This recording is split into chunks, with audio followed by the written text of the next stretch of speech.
Bem, Carlos Correia da Fonseca, em cima da mesa, neste plano, continua a possibilidade de integrar estes portos todos numa só empresa que depois fizesse, no fundo, a supervisão em conjunto. Há muitas vozes discordantes. Qual é a sua posição atual em relação a esta matéria? Isso, de facto, faz sentido, tendo em conta especificidades diferentes, tendo em conta até uma gestão que é mais operacional atualmente nuns que noutros? Muito bem.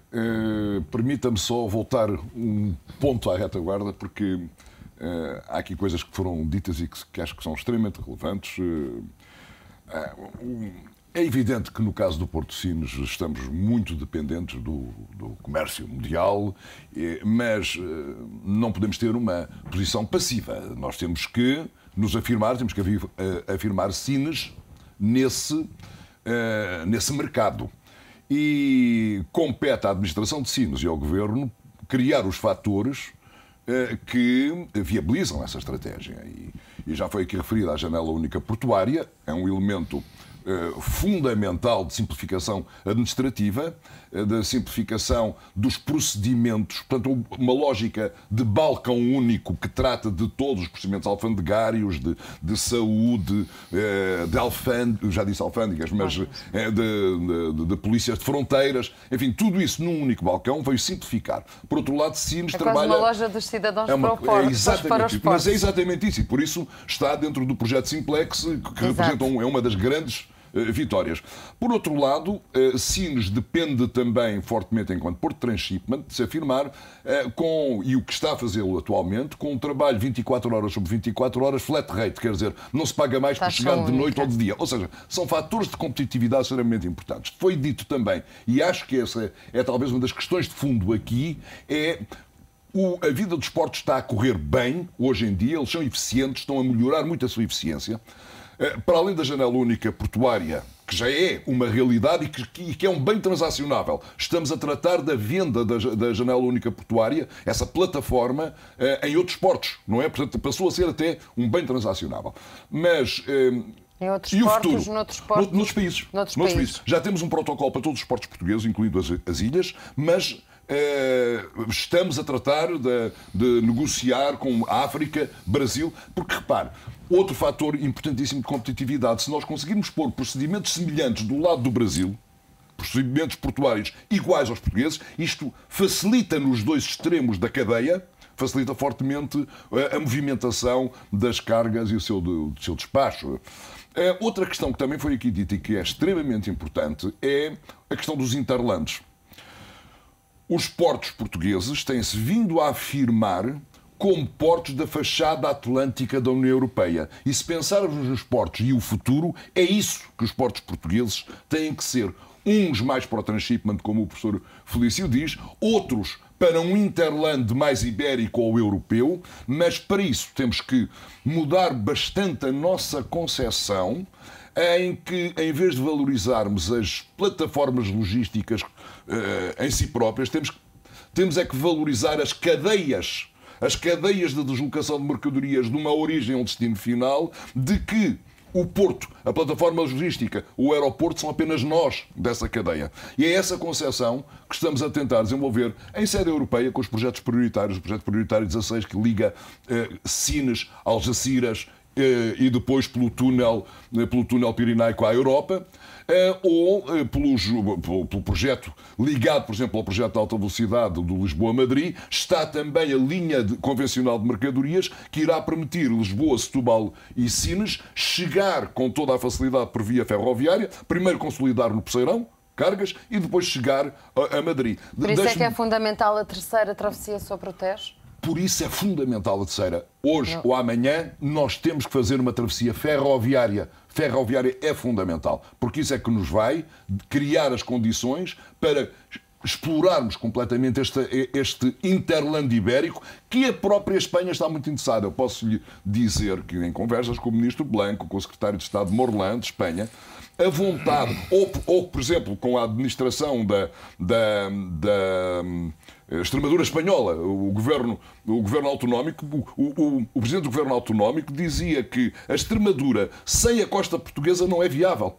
Eles precisam dos portos portugueses.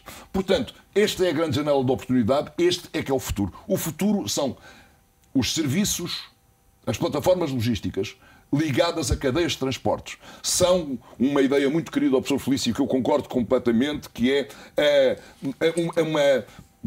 não é uma cidade portuária, mas uma zona de negócios. É isso que se tem que desenvolver, portuário, ligado à logística, ligado ao serviço de valor acrescentado e a uma boa cadeia de transportes. Em que a cadeia de transportes cada vez mais tem que ser concebida como transporte ponto. Não é transporte ferroviário nem transporte rodoviário, é transporte ponto. Ou seja, nós temos que ter agentes que asseguram que a mercadoria vai de uma origem ao destino final, utilizando os modos mais eficientes. É um bocado o conceito de comodalidade e que é por aí que nós temos que caminhar. Eu quero ver os rodoviários a participar na ferrovia e os ferroviários a articular-se com os rodoviários, a cada modo a sua vocação, e é da boa integração destes modos que nós vamos ter sucesso nesta estratégia de termos portos europeus, da fachada atlântica da Europa, num futuro que é a única maneira deles sobreviverem e se expandirem. E o que é que falta? Mas eu não quero fugir à sua questão. Então, mas agora já lá voltamos. Eu não me esqueço. O que é que falta para pormos este plano? Ou seja, parece que aqui sentados à mesa e possivelmente muitos dos que nos estão a ver concordam com esta ideia. O que é que falta para pôr em execução, no seu entender, um plano desta dimensão?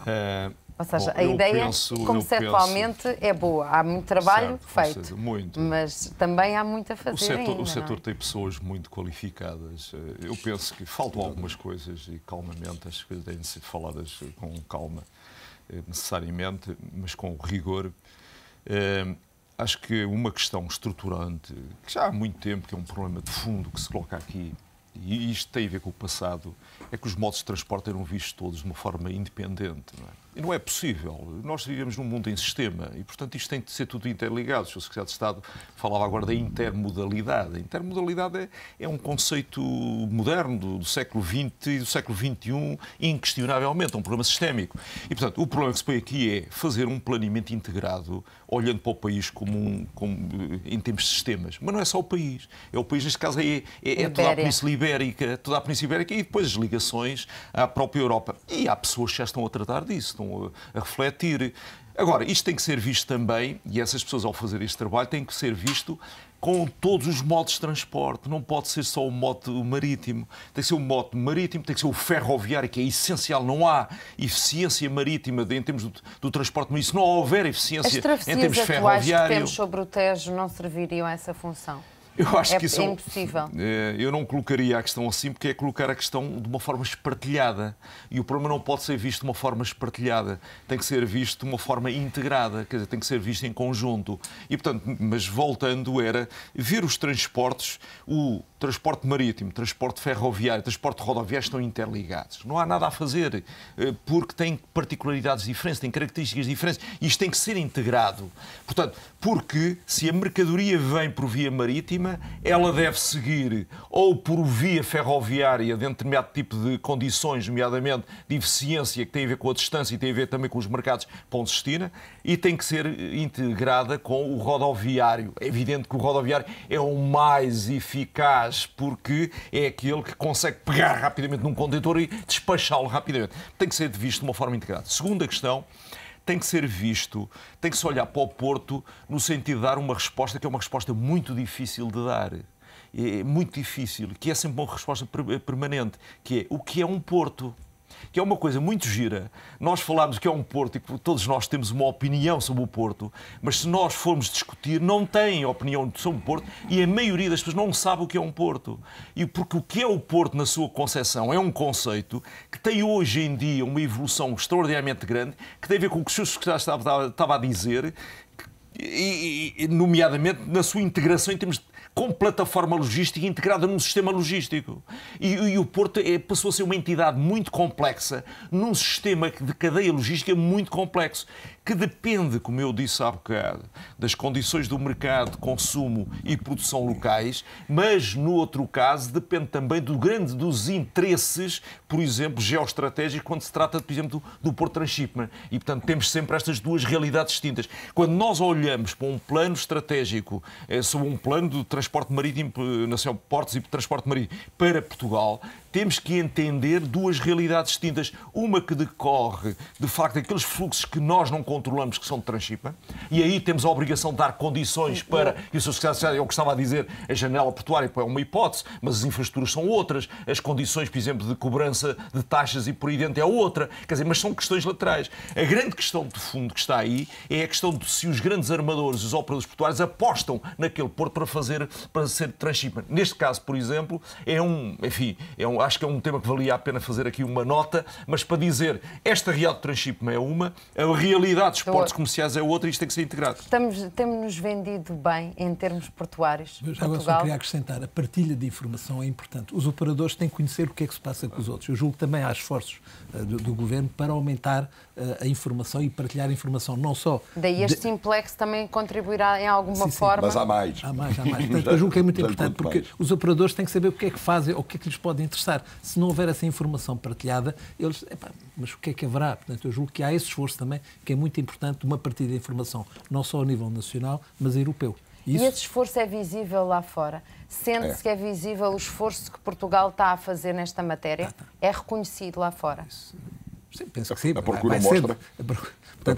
Porque se não houvesse a partilha, isto que diz aqui o professor Felício, o que é um negócio de todos? Todos têm que partilhar a mesma informação. Caso contrário, não se consegue. Portanto, que é um grande esforço que se está a fazer a nível europeu, e, quer dizer, da União Europeia e de cada país.